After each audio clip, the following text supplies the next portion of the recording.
go ahead and delete all this junk. Uh, Let me know when you guys see us up on the different platforms there. You're live on Facebook. Hey, we're live. How's everybody doing out there? We got a crew tonight. RotoHeat Brad, RotoHeat Rob, and Mr. I Love IDP Anthony Leone joins us on the stream tonight. He hates all the good stuff and loves all the bad stuff. But that's Anthony, and you're going to get to know him a little bit more on Tuesday nights. Before we get into this, what we're going to be doing is a 1QB rookie mock draft. We actually haven't got any content up on YouTube about the rookies since the NFL draft went up. We had a couple reactions and whatnot that we got up, but we haven't done any mock drafts. And that's been our most popular content in the off season. So we figured we better get a post-draft mock draft going. So this week we're going to do round 1. Next week will be round 2 and maybe 3, or we'll have 2 and then 3 the following week after that. But we've got some other stuff that we're working on that's going to be pretty cool as well. So we're really excited about that. First off, Brad, how's your week been going so far? And how are you? I'm sure you got some rookie drafts going on. How are they going? Actually, this week I am completely rookie draft free. They start back up next week. Yeah, next week I think. So I can't complain. It's a nice free week. So I've been trying to plan content and get things ready for so that when I am busy with rookie drafts again, I can focus on those. Otherwise, can't complain. I mean, it's kind of gloomy this week here in Indiana. It'd be nice to get some sun back. But how about you, Leone? How you doing, brother? I'm doing good, man. I'm doing a lot of startups right now, doing some other drafts, trying to, get back into the swing of things here. So it's fun. I love fantasy football. For those who've known me, I've been playing since 1999, since I was in middle school. So it's kind of cool seeing the game change. This is the most unique off season here because we don't really have training camps and OTAs and things yet, but I'm happy to do the startups and the mocks and the rookie drafts, and this is hopefully going to help a lot of people.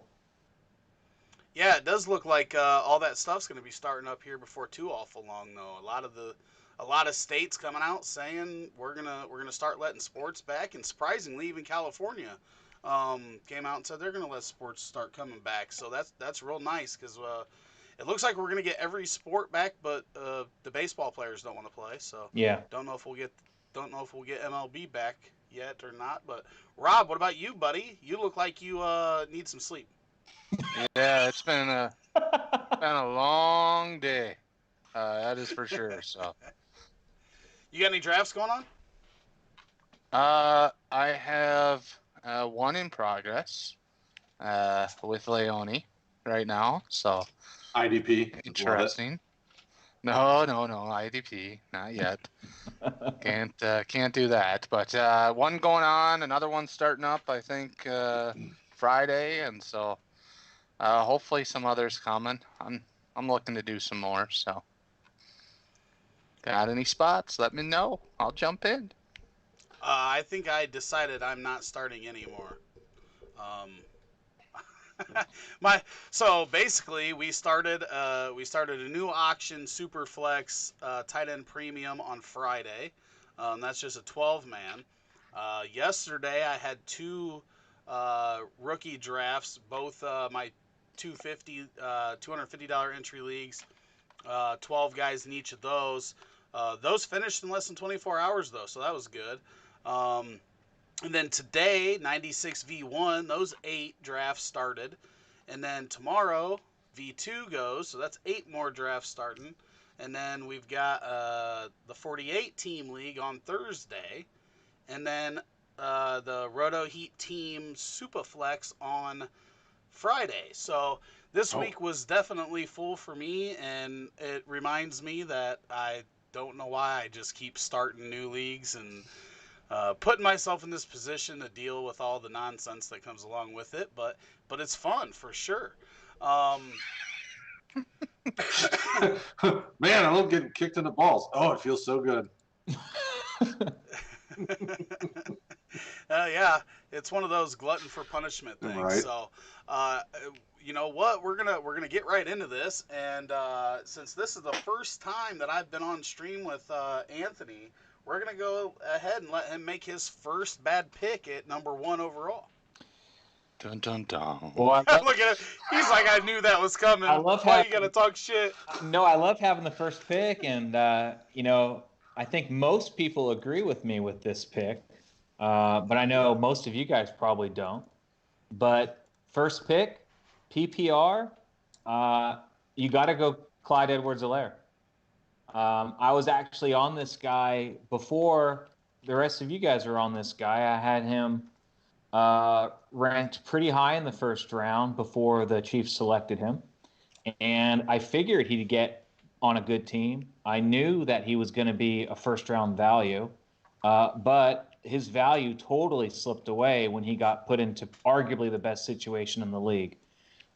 So in a PPR league, I think that, the top 4, 5 running backs are all pretty close. But for me, it's a no-brainer. Clyde Edwards-Helaire is my 1.1, and I'd gladly take him first overall without thinking twice. All right, Rob, we're gonna go to you for number 2. Oh, well, number 2 is pretty easy for me. He's my 1 overall on my board, and an explosive player. I think he's got, he's got the best measurables and all that, and profile of any rookie in this class at the running back position. If you're going to mark 2 downsides, it's 1, a lot of people say he can't catch, and 2, he likes to fumble a little bit. But it's Jonathan Taylor for me. Selling me on him now.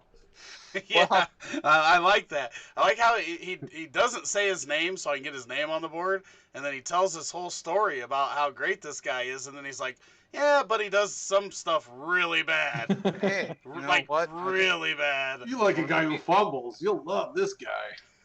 We're gonna be honest here. It's all about No. That is very fair. It is very fair. Bradley.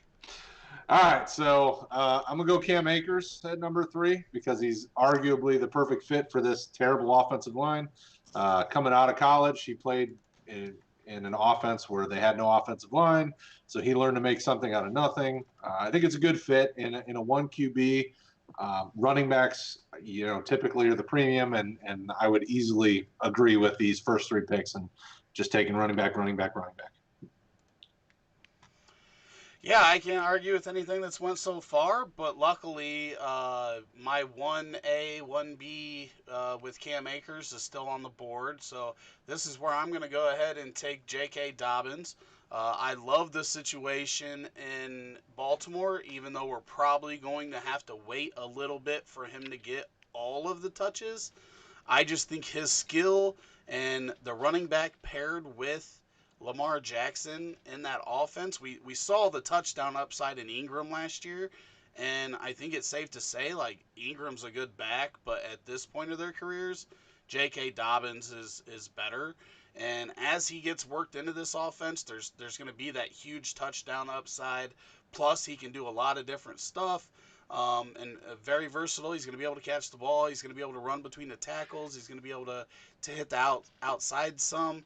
And I think it's a perfect match for J.K. Dobbins there in Baltimore. So, like I said, if I had 10 101s overall, I'm probably going Dobbins 4 times, Akers 4 times, and Taylor twice. 0 CEH. Fun fact, coming out of high school, Anthony McFarland was rated higher than CEH. Just going to put that out there for you guys. At high school? I've got some more fun facts towards the end of our stream here when we go back over some of this stuff. I've got some more. All right, so at the 5 spot would be Anthony. So that goes back to me, right, for the 5 spot. So with the 5 spot, if you're kind of in the middle of a draft, this is when it gets kind of fun. If you need a running back, if you need a wide receiver, if you kind of have some holes here and there, I can see you going either way. But for me, it's hard getting running backs, and you always want to try to draft running backs in these rookie drafts as opposed to getting wide receivers other ways. It's a lot easier just to get the running backs in the draft. So I'm going to go with DeAndre Swift here at 5. I don't love the situation with Kerryon Johnson. Yeah, it's kind of like meh, but I do think the upside's there, and I do think he can be a 3-down back, especially if Kerryon Johnson continues to, get injured and not be on the field. I really do see a lot of upside with Swift, so he would be my 5. I recently did a rookie draft in the 5 spot, and it went 5 running backs in a row, and I took Swift, so that's my pick. Rob. All right. Rob. Well, this time I'll give you the player first. I'm going with the stud down in Tampa, Keyshawn Vaughn. Yeah, Keyshawn Vaughn's gonna rule that backfield over Ronald Jones, and yeah, gotta love those running backs. Yeah. I mean, is that well, it? I don't know. That's all you got? Let's see. Like, Vaughn, with Jonathan Taylor, he's a fumble-rooski. Keyshawn Vaughn, I just like him. All right, no, Vaughn is all right. Vaughn's a good pass catcher. He's good in pass pro, one of the best pass pro backs, probably second only to DJ Dallas in this class as far as pass pro. He's got good wheels. He can break away at the second level. Like you said, he can catch the football. He can do everything. I've made this comparison before. I think he's got the stature and kind of the skill set, even if it's not on the same level, but in a similar package to the way Dalvin Cook does, just probably a tier below that. One other note on Vaughn, just quickly. The FSU and the Vanderbilt offensive lines rated almost identically bad. So that's another situation with Keyshawn. If you watch 2018 tape versus 2019, you're going to see a little bit of a difference there. Brad, who do you got there at number 7?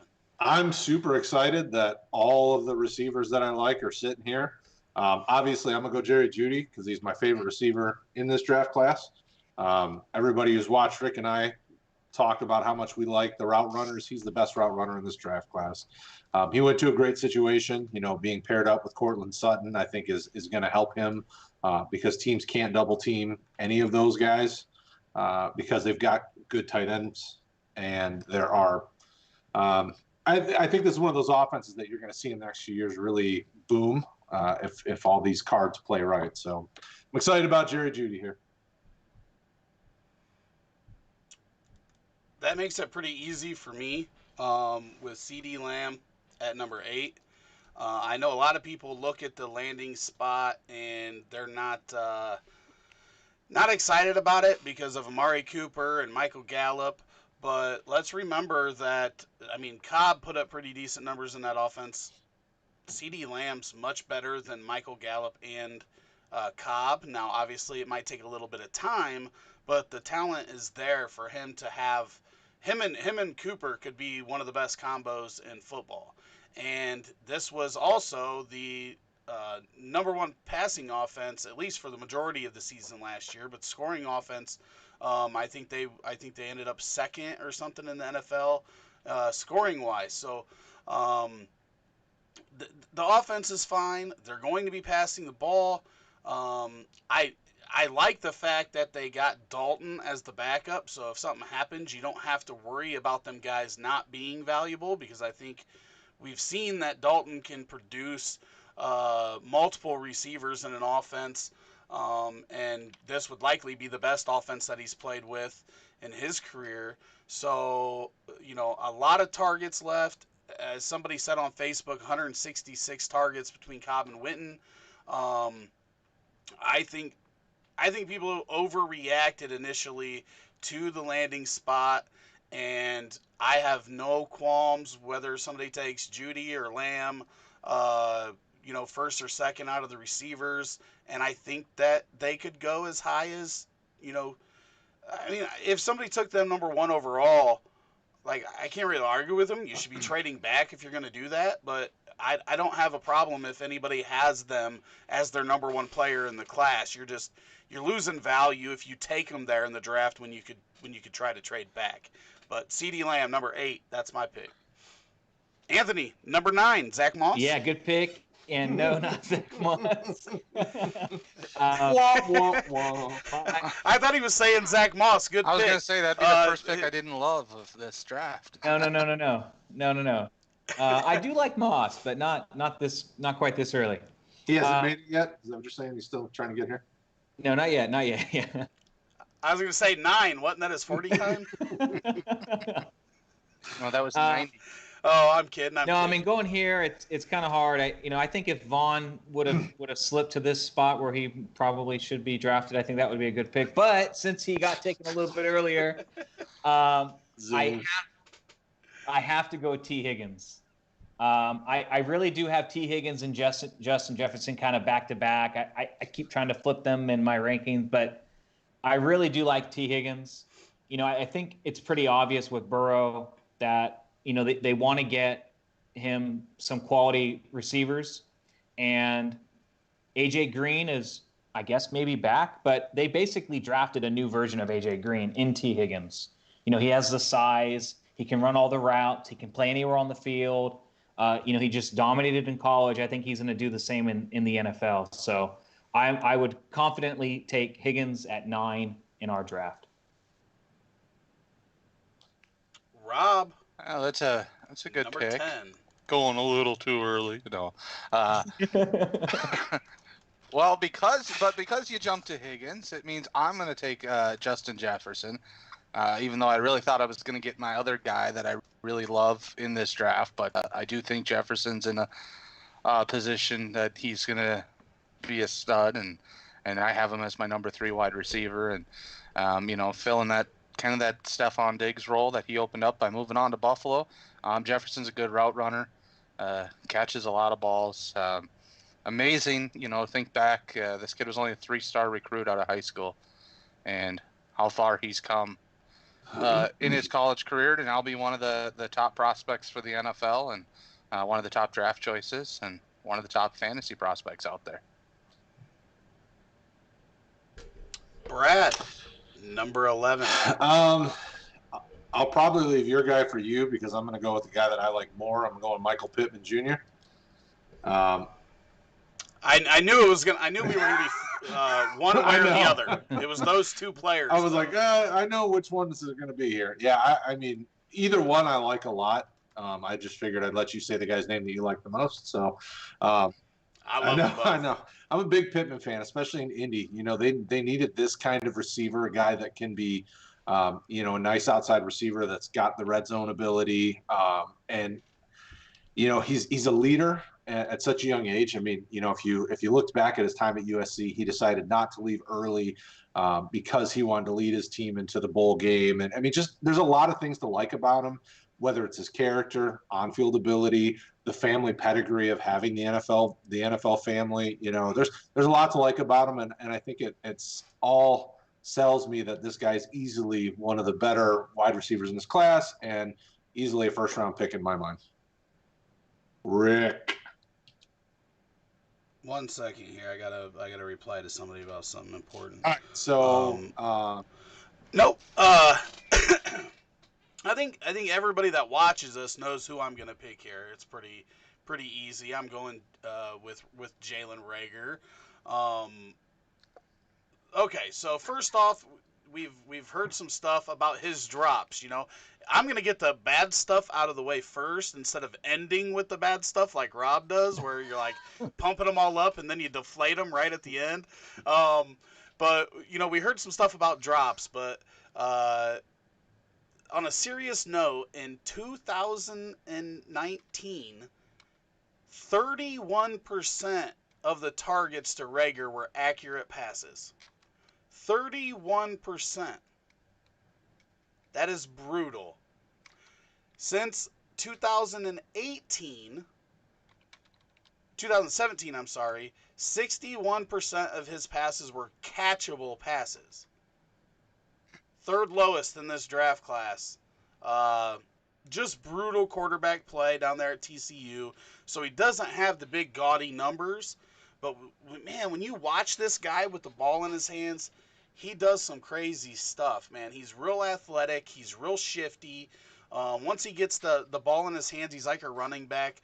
But, man, if you watch the film and you see how many passes missed this guy and how some of these drops that he had were catchable passes, but they're behind him knee level, aren't easy catches. So, yes, he dropped some easy ones, but a lot of the drops that he got called for were not accurate passes.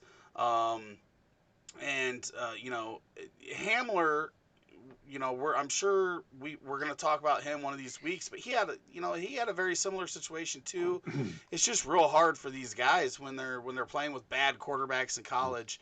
But Philly's seen the talent level, and that's why they took him. He was the fourth wide receiver to go after Ruggs, Jeudy, and Lamb, and in the first round there. So Jalen Reagor to me is a guy coming in, accurate quarterback, and can definitely push 1,000 yards in his rookie year. Yeah. I mean, I like him a lot long term. He's definitely a first rounder for me. With so many different bodies they have there, I want to see what they do with him year one. I think it's going to take some time for them to really get him in. You keep hearing these rumors, but all the guys ahead of him are all injury prone, so I don't think it'll take long for him to get on the field. And I also am a guy that likes JJ still, so I think him and Jalen are kind of their future at receiver. We all knew JJ would take some time to develop. Yeah, people keep talking about all these bodies, but I mean, we're talking about an old Deshaun Jackson. We're talking about an old Alshon Jeffries, and then what other bodies? That's my thing. Like people talk, like, are we worried about Greg Ward Jr.? Well, no, I mean, I'm not worried about Ward, but I mean, you can't discount Alshon Jeffrey. You can't discount Deshaun Jackson. Rookie wide receivers typically don't get on the field. And especially with a shortened preseason, shortened training camp, I mean, there are some concerns about just how much production he's going to get this year. And I think they're valid. You have Ertz too. It's not like they have Goddard. They have other guys that are going to be on the field. So, J.J. Arcega. Yeah, but they throw is also a guy.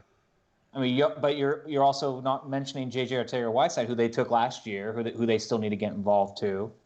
I think they traded for Marquise Goodwin. I mean, they have other. It's not like they don't have anyone else, but old, broken down guys. I mean, granted, Jeffrey does get injured, and Deshaun Jackson really hasn't played in a while. But I do have some hesitations that Reagor isn't going to be on the field as much as you'd like to hope that he would be. Well, Philly's saying their plan right now is for him to be on the field a lot, and for him to be a big part of their offense this year because he gives them something that the other receivers don't, right? Jackson's not a route runner. He's just a deep threat. Same with Marquise Goodwin. We don't know we can't, as much as I did, I also thought that J-Jaw was a project, but we don't know what he's going to be, so he doesn't scare me at all. Not when this guy was taken 20th or 21st or whatever he was taken in the draft. Like, they're going to put him on the field and give him an opportunity, but I just, those other guys just don't worry me. Obviously, Alshon can take some targets, but I mean, Deshaun Jackson and Marquise Goodwin aren't target hogs.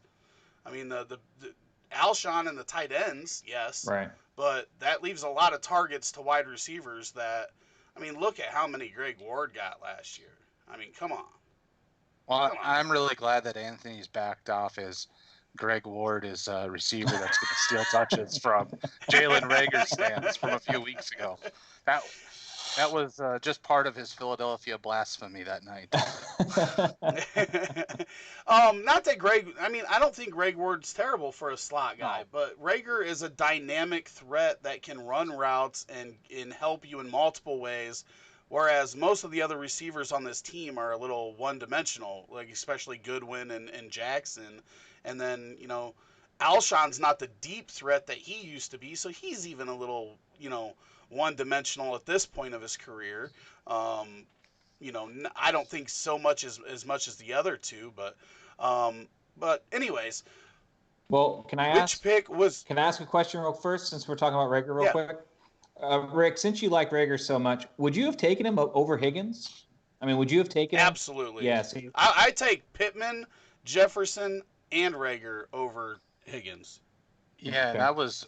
If you looked in the chat, I was reading the overall RotoHeat rankings instead of my own rankings. And after I said it, I knew it. But I have Reagor higher than Jefferson too, and that's who I should have been taking. Yeah, I have Jefferson and Reagor like They're right next to each other. They're 3-4. Yeah, they're Reagor, like Jefferson for me.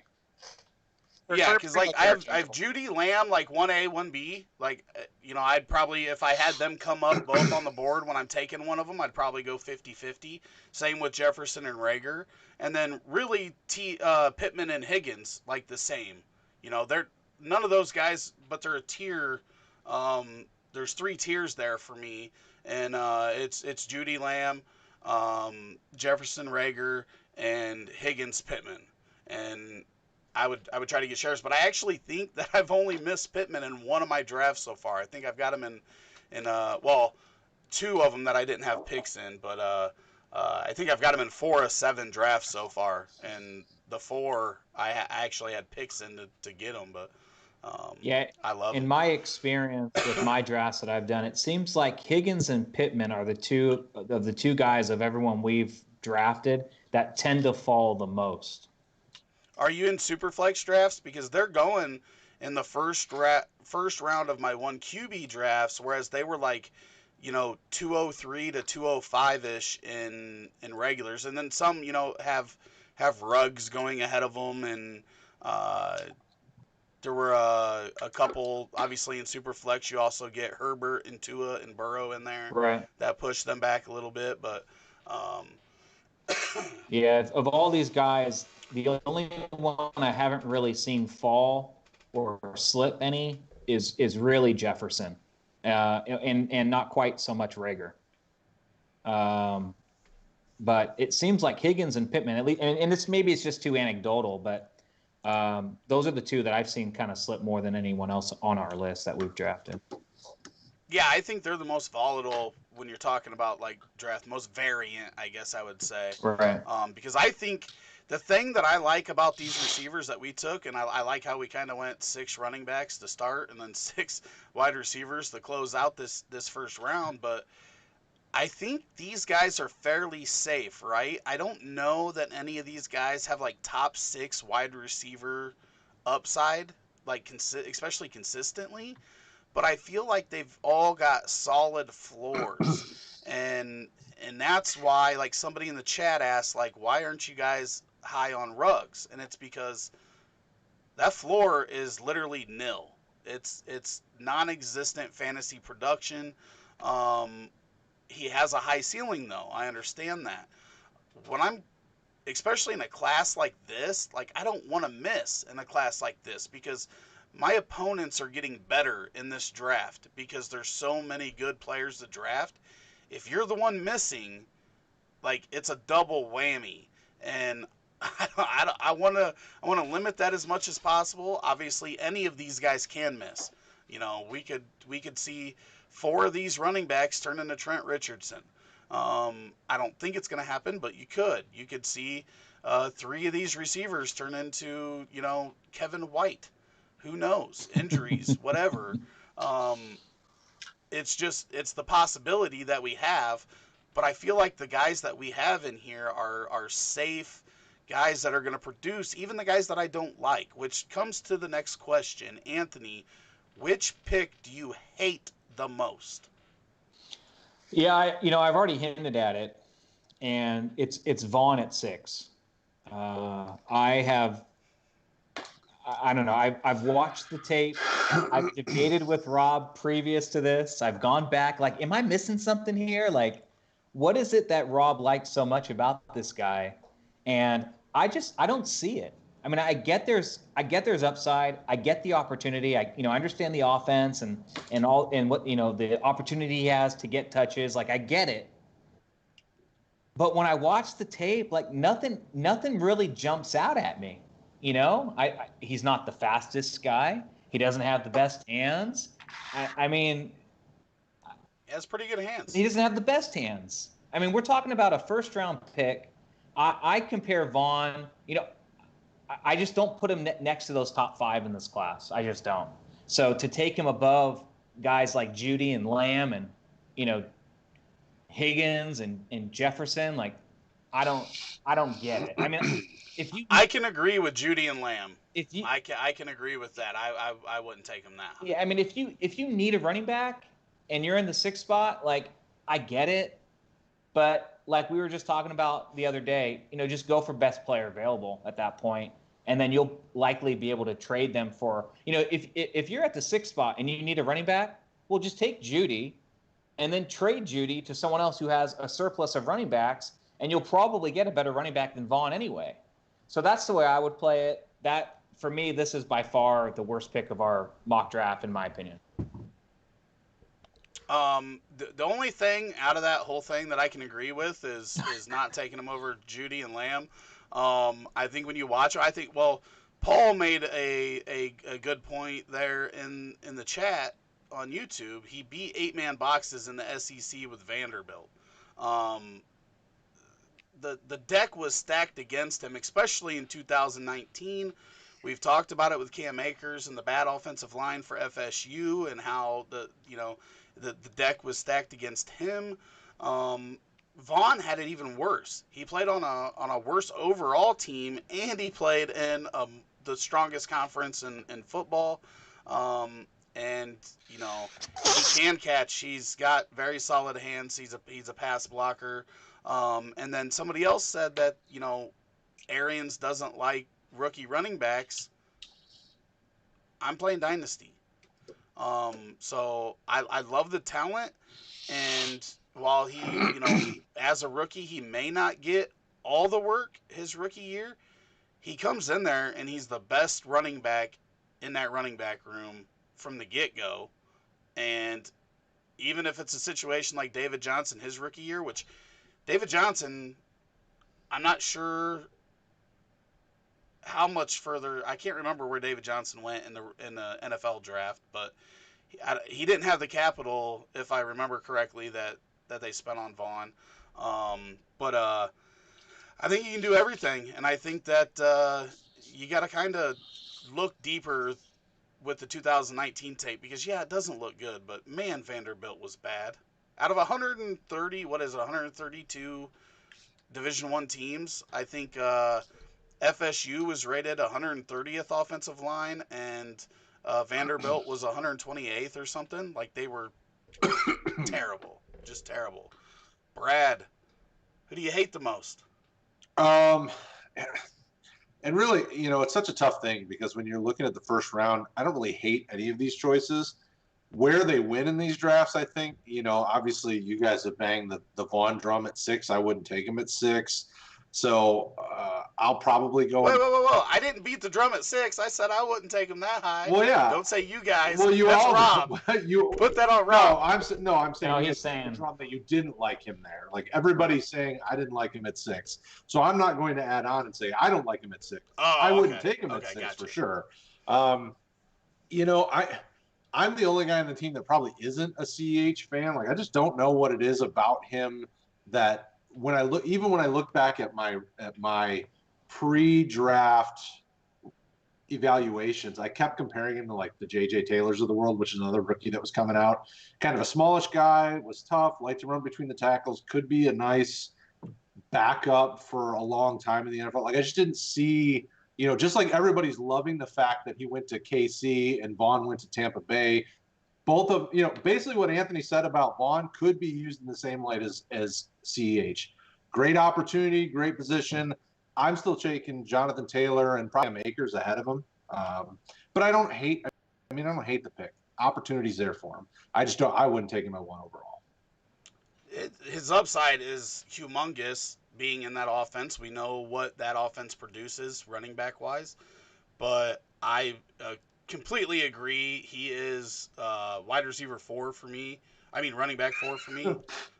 Basically, a wide receiver playing behind the line. But, you know, I seen a stat the other day, and this is one that I was going to talk about. His market share in receptions wasn't even elite. They just threw the ball so damn much. I think he had 55 receptions last year. I'd have to look. Let me see. But his market share was not an elite number. They just threw so damn much. Now I don't, I'm not hating on anybody that takes him 1 overall because of that upside. Like if he catches 100 balls, he's a running back 1, just point blank. There's no. We saw Duke Johnson do it a couple years ago, just receiving. So I hate the Maurice Jones-Drew comps because I don't see the same player. I just that's the part that gets me is that everybody wants to, comp him there in the Westbrook, and when I watch those guys, I feel like they're a lot more fluid. He does catch the ball really well though, so the upside in that offense is immense. There's going to be a lot of touchdown and scoring upside, so I get it. I think there's more bust potential there than there is with the 3 guys that I have ahead of him. Rob, what do you think about CEH? We can't hear you. You muted yourself. Yes. Sorry, I forgot I had to mute myself to sneeze a little bit ago. So, I like CEH. I had him early up at my number 2, and I sort of right after the draft, and sort of been moving him back down the other way. Now, I was trying to look up quick his 40 time at the combine because I heard an interesting one the other day as kind of a way to detract from CAH, and it was he couldn't outrun a linebacker in the SEC. What makes us think he's going to break a tackle or outrun a linebacker in the NFL? And there's there's some validity to that. He's not the quickest receiver. He's the sharpest turning receiver, like the sharpest route running receiver or running back by far. He makes great cuts. He gets his separation that way, but he's not outrunning any of those linebackers in college. So why is he going to do it in the NFL? That does put a bit of a cap on his ceiling, I think. As far as the comp side, I mean, I don't take – the only one I take a bit of stock in is Andy Reid saying, he's Westbrook or he's better than Westbrook. Whatever it was that Andy Reid said. I think he said recently he thinks he's better than Brian Westbrook was coming out of college. So, Reid saying that, I take a little more stock in than some of the other comps because, Reid's been there for it. He's seen Westbrook up close in person. He drafted him. So, that's I think he's going in the right spot. I mean, really, for me, these are my top 12 guys, so there's nobody here that I can complain about really in any order in this group. I just like to be running back heavy, so give me Keyshawn Vaughn early. Paul says running back 1 overall in 2017 was Kareem Hunt. He has 4.65 speed. CEH is better. My thing is one, like I hate 40 times with a passion because that's Arians said it himself. Bruce Arians said it this year.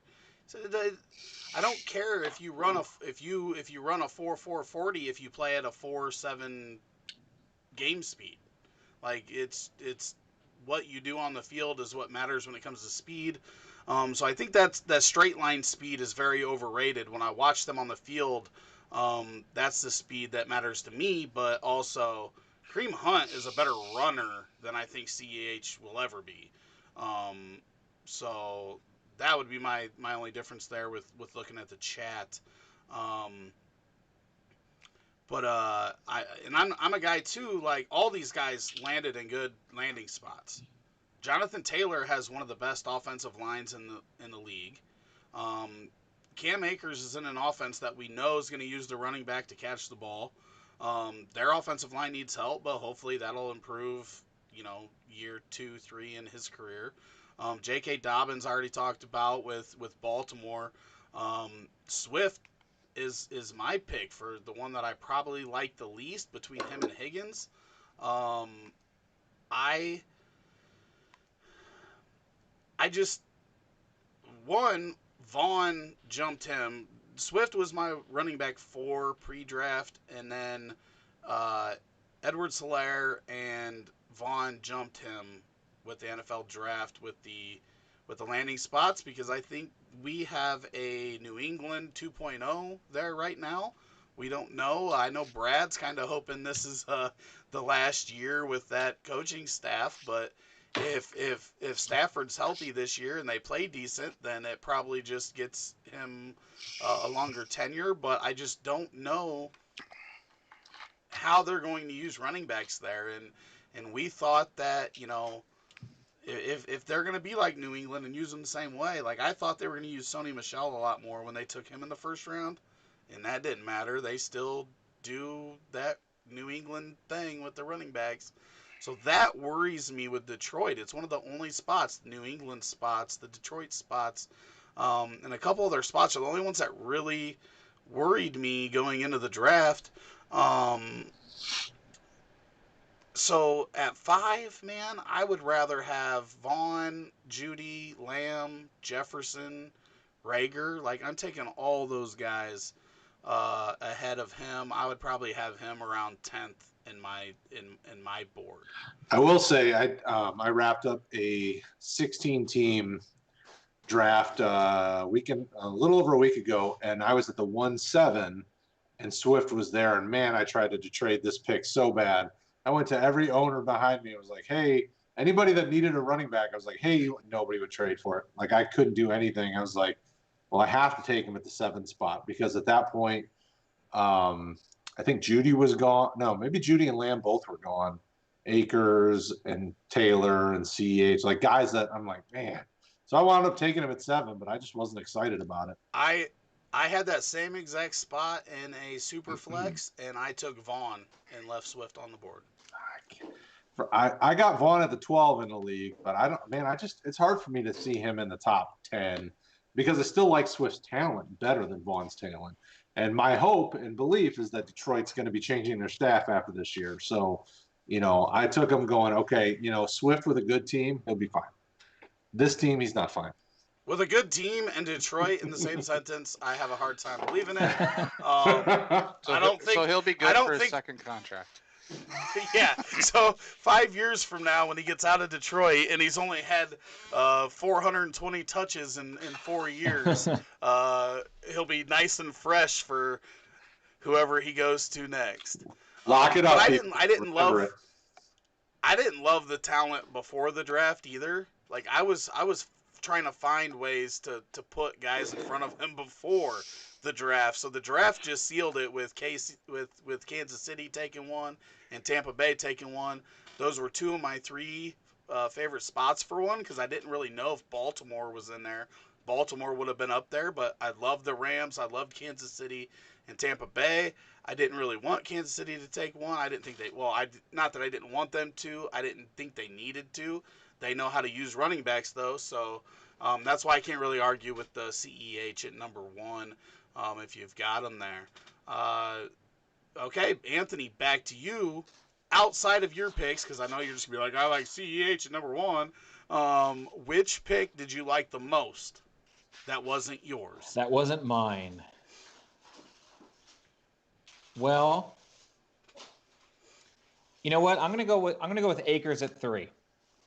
And the reason for that is because I know a lot of people don't have Akers at 3. And Hey, Shane! Gotta say hi to Shane. Sorry. Shane Hallam just joined the chat. We're going to get to you in just a minute. Sorry, Anthony. No, you're good. A lot of people don't have Akers that high. A lot of people have him after Dobbins, after Swift. And I just think the upside for Akers is so great. And that offense is so good. There's so much upside there. I don't like Darrell Henderson. I don't. I didn't like him last year. Nope. And some people think that he's going to be like the lead guy now. And I never saw it last year. It obviously didn't happen last year. I don't see it this year. If he was, I don't think they would have gotten Akers. So I think you kind of have to read between the lines here, figure it out. I think Akers has the most upside. I think he's going to give you guys the most return if you do take him. And I would have him above Dobbins, especially if you need production this coming year. I think that's the right pick. Well, if you're drafted in the top 4, production this year or next year probably doesn't really matter to you a whole lot. I mean, unless you got to the top 4 by trading up for that pick, right. or just like had horrendous injury luck last year. But yeah, okay. So after we're done with this little part, we're gonna field questions in the chat. So make sure you drop, whether you're on Facebook or on YouTube. Make sure you drop your questions in the chat, and we will make sure to get to those. Rob, which pick did you like the most that was not your own? Jalen Reagor at number 12. Obviously. Like I said,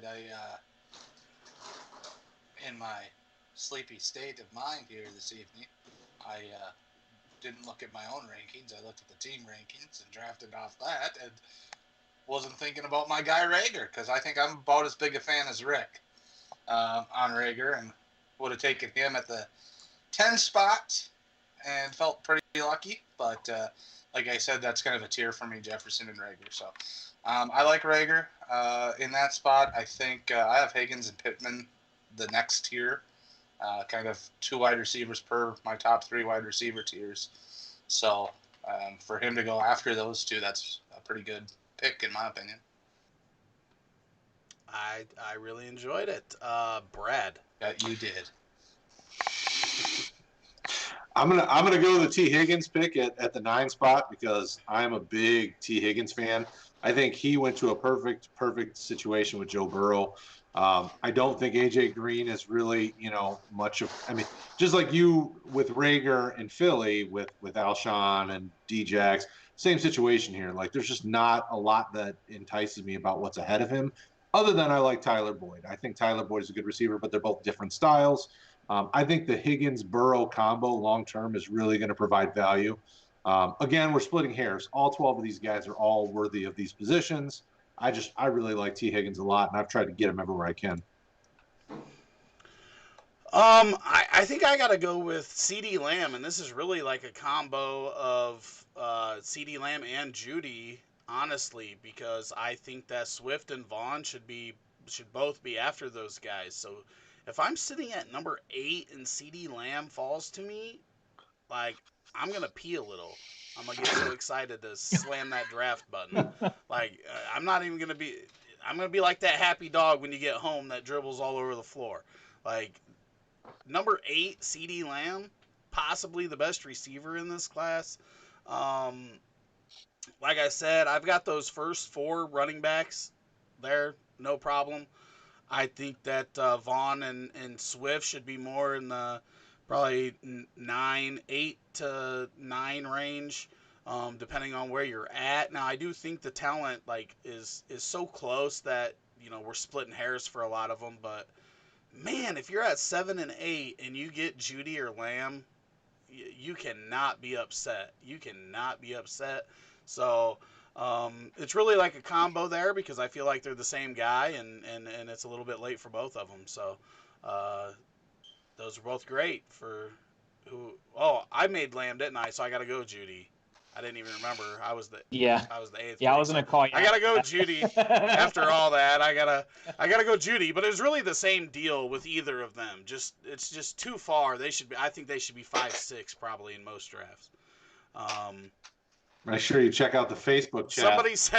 Somebody in the chat just said Rojo is simply an overall better player than Vaughn, and my mind exploded, and I'm sure it's probably Adam DeFord. No, it's Chris Donnelly. No. No. Shane, thanks for coming by, man. He said that he is struggling between Swift and Akers. Just take Akers and swiftly. Take Akers swiftly, and then eliminate your headache. Uh, who is your sleeper pick that you think will deliver ADP third to fourth round? Brad, why don't you go ahead and kick off and answer that one real quick? Give one of your guys. Oh, so third to fourth round ADP. Probably, I'm going to probably go Josh Kelly, just because I think that's a guy nobody else is going to bring up. I definitely love the position that he went to in LA with the Chargers. I think that's a great spot. And getting a running back that you could use this late in the draft is always a fun turn of events. So I'll go Josh Kelly. I'm guessing that was Chris again. My chat here next to, because I'm the producer, I guess you would say, and I have the OBS system up here on my computer, so I don't have like Facebook chat and YouTube chat. I have a chat that pulls them all together, but it just tells me Facebook user, so I don't know. It was not Chris. It was Patrick Davis, the one, the only. Oh, jeez. Man, I get them all wrong because to me, it's all the same guy. It just is Facebook user for all of them. So thank you, Brad. You're supposed to let me know this stuff so I know who's talking to me. Yeah, so Joshua Kelly. Rob, who you got as a sleeper in the third and fourth round? So just a quick question before I answer that. Our ADP is fairly recent on our site because that's what I'll use to make that pick. Right? Have you done any drafts, man? I'm not looking at no ADP. Well, I've done some of that. Pick a sleeper, man. Pick a sleeper. Well, a sleeper in the third or fourth. Oh, fine. I'll pick So who am I gonna grab there? Okay, Anthony, pick a sleeper while Rob's over there. I'll say I left Rob as guy. I figured I knew who he was gonna pick as his sleeper. Yeah, I thought so too. That's why I went to him. I thought it was easy for him. Well, I'd love to go with Cole Kmet, tight end for the Bears if I can. I know. I don't think that's a sleeper though. He's the number one. Well, a lot of people don't have his tight number end one, in the class. and a lot of people don't have his number one. And you really in a 1 QB league, I do, but a lot of people don't. But in a really, I thought he was like almost consensus now post draft. I've seen some other guys, so Okay. I think in a 1 QB league though, you're not drafting tight end in the first 2 rounds. So third round, yeah, not. I mean, this is the worst sleeper of the fourth. What? He's not a sleeper. Okay, well, fine. If I'll pick someone else then, I'll go with Michael Pittman. Is that okay? There we go. All That's right, that's a better sleeper. There you go. That's a sleeper. I don't think that Mostly Bell he's a is really going to be around much longer than this upcoming season. I worry about Gase. That's kind of why I worry about Mims too. I worry about Gase, but I do think he's in a good spot to get some production out of the backfield. And if you're looking for, a potential PPR back, flex play on a weekly basis, I think he could pull through. Okay, there we go. I'm happy with that. Now, Rob, you have a guy that you've been talking about this whole time. Well, okay, since I know that I was being prepped for that guy, even though I no longer consider him a sleeper, I talked about him so much. Okay, pick Antonio Gandy Golden, in case you're wondering. I'm going to go with Isaiah Coulter in Houston. That's my guy. Damn it. Good size. Houston's got a bunch of broken pieces. And no DeAndre Hopkins, and a good quarterback. So somebody's going to step up. Isaiah Coulter, I believe, was a 5th round draft pick, 6'2". I really like what he could potentially become there in that offense, as we know Fuller and Cooks will both be missing many, many games throughout the season. Man, he didn't even bring up Randall Cobb, the ageless wonder. Yeah, what an asshole. Like, I thought I was completely safe. That's one of Shane's guys. Shane is the one that first brought him up, I think. I had not heard of him until Shane took him in the third round of our other mock draft, and maybe I just missed him. But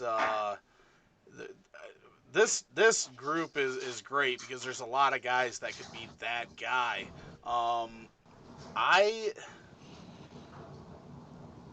I think with him gone, and I'm not sure this guy has went in the third round in a lot of my drafts, but Darrington Evans, Tennessee Titans running back. I don't know. I don't know if you guys would even consider him a sleeper. I wouldn't. Now. If you're gonna dog me on Komet not being a sleeper. Komet is the number one tight end in this class. He's not a sleeper. He was the number one. He was the number one tight end drafted in the NFL draft.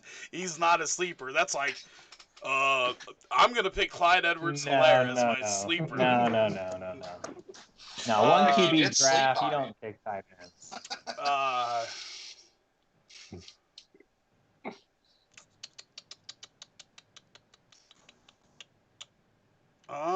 You can just pick Komet. I mean, no. if I'm gonna talk, okay, I'll talk tight end then. But Asiasi, I know a lot of people are torn between him and Keene, just with the picks that the Patriots took, and I think when you watch Asiasi and you watch him move, like again, another guy where didn't play in a great offense. I think this is a guy that can come in and just run routes right away. I don't think he's going to be asked to block a lot.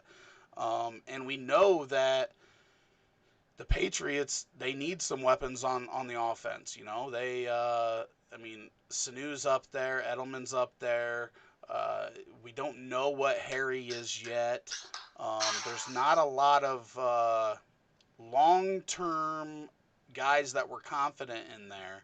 And I think that he's just one of the more athletic and one of the guys that's going to be asked to run more routes in this draft class. And I think he's getting forgotten about. I've gotten him, 5th round in super flex leagues, 4th round. So, I'm sure in these 1 QB non-tight end premium leagues, he's going probably 3rd, 4th, 5th round. We haven't got there in most of mine yet, so I'm not sure where he's going to land in those. But I just think he's getting overlooked here with decent draft capital and a guy that I don't think is going to be asked to block a lot. Yeah, in my 1 QB league that I just did over this weekend, he went 4.1. So he went 4.1. Yeah, he went 4th round. So that would be a sleeper, a guy that's not the consensus number 1 overall at his position. Komet went 3.6. So.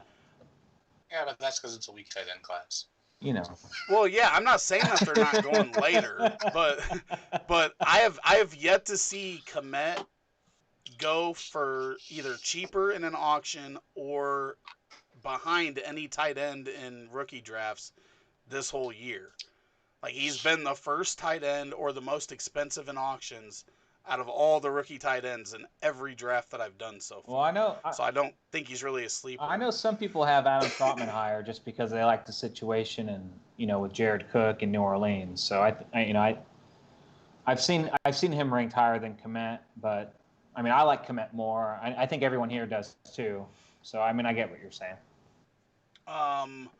Okay, let's see. Somebody said Vaughn at 6. Wow, that's early for him.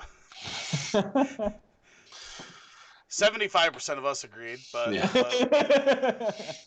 yeah. Tyler Johnson. Someone said someone will pick Duvernay. Duvernay is another guy where I think he's a sleeper. We saw how excited Harbaugh was to get him in that draft. Like, he was jumping up, excited. So we know that they wanted him. So I can't disagree with that. I got him. I didn't go to him. I've got him as a 2nd round guy, so I didn't include him in that sleeper pick. I got him. I think he's probably late 2nd, early 3rd for most rookie drafts. Someone said Tyler Johnson. That one's tough, right? Because he's in Tampa Bay. Mm-hmm. There's a couple guys that are pretty good in front of him. Don't know how much is going to be left there for. We saw the difference between Perriman with a healthy Evans and Godwin, and then we saw Perriman with no Evans and Godwin. And Brad smiles because the two good guys getting hurt's what helped him beat me in the championship, or beat me to go to the championship. So he's off smirking like hee hee. But, and then also, not only is there the two really good wide receivers in Tampa, but they've also got two comparably good young wide receivers in waiting, too, that I don't know if Tyler Johnson beats them out to be one of the top guys if both Evans and Godwin get hurt again, and Scotty Miller and Justin Watson. I think they're pretty solid, too, with a little bit of experience under their belt. So Tyler Johnson's got a long way to go to get on an NFL field on a regular basis. I agree with that. Brady loves slot guys. Johnson, one of the most productive in college past 2 years. Talk about slept on. That follows that up. Paul says, thoughts on Van Jefferson. Is he a sleeper? I think he is a sleeper, but I think he's got much of the same problem where he's at. Do we even know that he's better than Josh Reynolds at this point? We know that Kupp and Woods are the two guys that are going to get the most targets in that offense. And then the tight ends command a lot of targets. We've seen Everett doing well before he went down, and then Higbee exploded when Everett was down. So I agree. It's just I think those are two guys that are good sleepers. If Woods would go down, then maybe Van Jefferson steps in and gets a lot of production. I personally think those guys though have a harder road to targets, at least early in their careers, with the guys that they have ahead of them, because they're pretty damn good. Any other thoughts on Van Jefferson from you guys? Yeah, I just don't view him as a sleeper again, where I've got him ranked just like Duvernay is the back end of that second round. I mean, that's a pretty solid pick in this draft with this depth. I mean, I've identified him as one of those players in the top two. So really, for me, somebody you're sleeping on at this point is going to be in that third or fourth, and he's just not there for me personally. I'm going to grab him if he's next up on my board in the second round. But I think overall on a lot of boards, he might be kind of a sleeper compared to where I've got him ranked. He might have I don't into have the him third that round. high. I've got him. I think I've got him at have him at 24, and Duvernay right ahead of him. So. Well, I like the situation. I mean, I do like the situation. I think that he's a good value pick in the second round. I trust the offense. So I think that he does have the upside, and I do think that he's someone to look for. I do. He's a very good route runner, and I like route runners, so I'm not sliding him at all. It's just when does he get the opportunity? Who does he take targets from? Is if he beats out Josh Reynolds, it all changes. But when we're talking about, even second round or third round in rookie drafts, if you get that guy, it's a good value no matter what. A lot of good value getting pushed back in this draft anyway, just because it's deeper than most that we see. I mean, we're talking about a guy that we think's pretty talented, and he's going in the third round of some drafts. Right. And normally we're talking about this guy, at the beginning of the second round, Right. which is crazy. So, if Claypool qualifies at tight end, is he immediately the tight end one from this class? I don't think that's going to happen, because Claypool, the reason why people thought Claypool at tight end was because they thought he was slow. Kind of blew that out of the water. He was also one of the receivers. 46% of his passes to him were accurate. So Notre Dame quarterback play wasn't very good either when you're talking about the Cole Kmet and Chase Claypool prospects this year. Quarterback play there was also very bad. But if he did tight end, then yes, because he would easily be the most athletic, the fastest, and would be dangerous at tight end. So I would say, yeah, he's immediately the tight end one. Anybody argue with that? No. No. Somebody says Jesus. Y'all took Pittman at 11. There goes his value. Damn it. um, we've been pumping him. I think Brad and I have been pumping him since January when we started watching film, and I didn't know. Like I had him as an early second, but the NFL when like I have guys where like even Chase Claypool, I had him a little bit higher than everybody before the NFL draft, but I was still kind of being tame on him because I didn't know if it was biased, just because I liked what I seen and everything. I was kind of the same way with Pittman. When the NFL likes him as much as you do, it makes it a lot easier to move him up in your drafts because now you've been um, vindicated somewhat. Not that the NFL always gets it right, but knowing that they like him as much as you definitely helps. And I'm sure Brad feels the same way because I don't think when the whole process started that anybody was predicting him to be like literally very beginning of the second round of the NFL draft.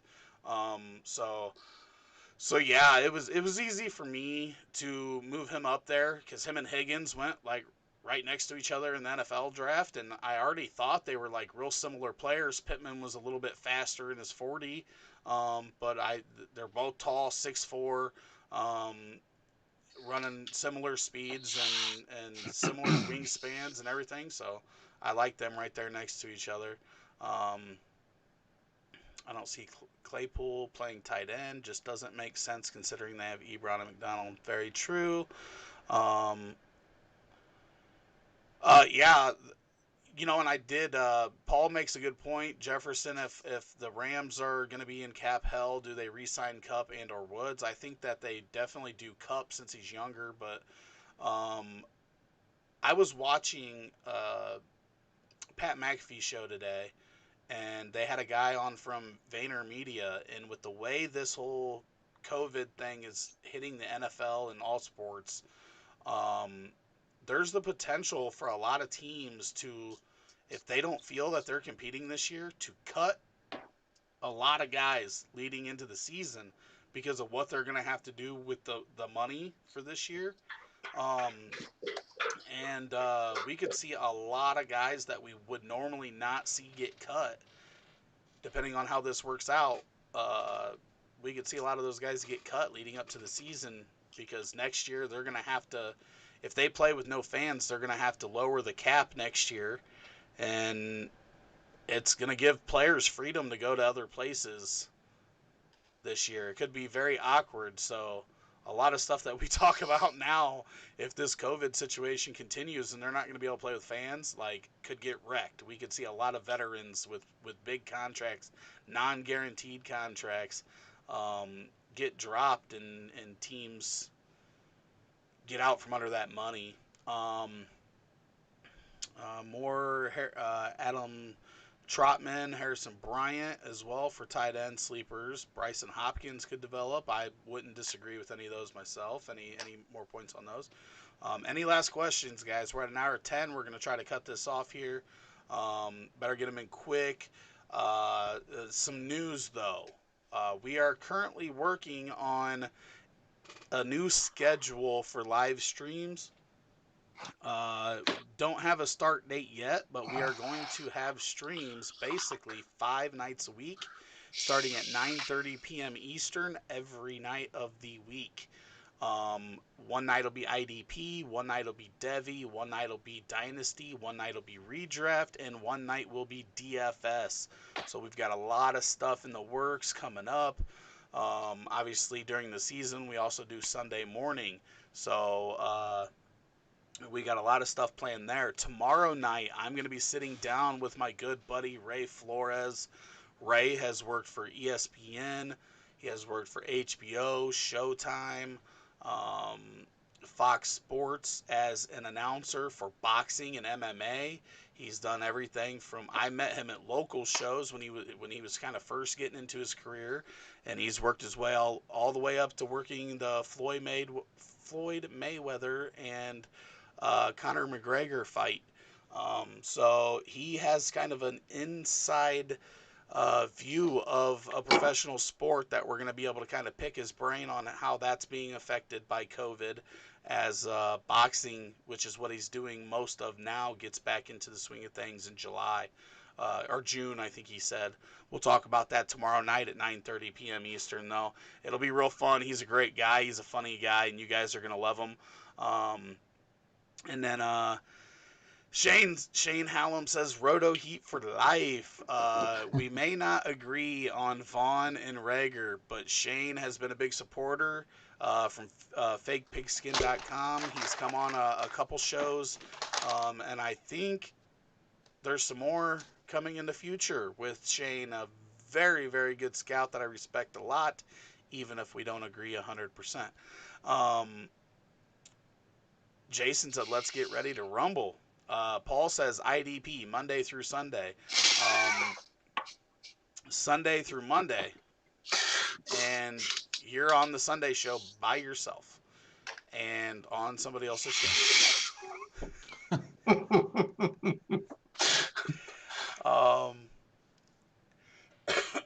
Any last notes, guys? I think I got the sales pitch in there. We got other stuff. New merch store up on the website. Yep. Yeah, rankings will be updated again here shortly, so they'll be fresh. Everybody's been going through and updating those, so keep checking in on RotoHeat.com. You know, we're pumping out tons of Dynasty outlooks on individual players. We've added some new staff here recently. Been working with some guys that are going to start writing for us, so you know we got a lot going on. The site's blowing up, and we appreciate everybody dropping by and checking things out. Absolutely. Guys, I appreciate it. An hour and 15. It's not bad. We had a lot of interaction there over on YouTube and Facebook. So we never want to stop before you guys are ready to stop. But the 2.5 hour streams were killing us. So we gotta do something to narrow these down to an hour and 15 max. So we appreciate everybody that comes by. Make sure you hit that like and subscribe button over there on YouTube.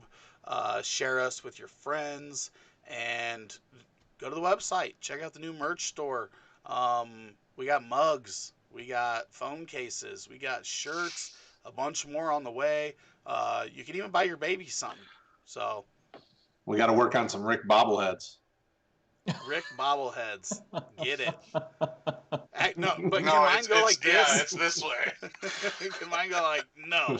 You cannot take DeAndre Swift at number 5. No. Thanks everybody again. We appreciate it. And guys, thank you again for taking an hour and 15 out of your Tuesday night to come join me and make fun of Anthony. Oh, I mean, we love Anthony. I love you guys.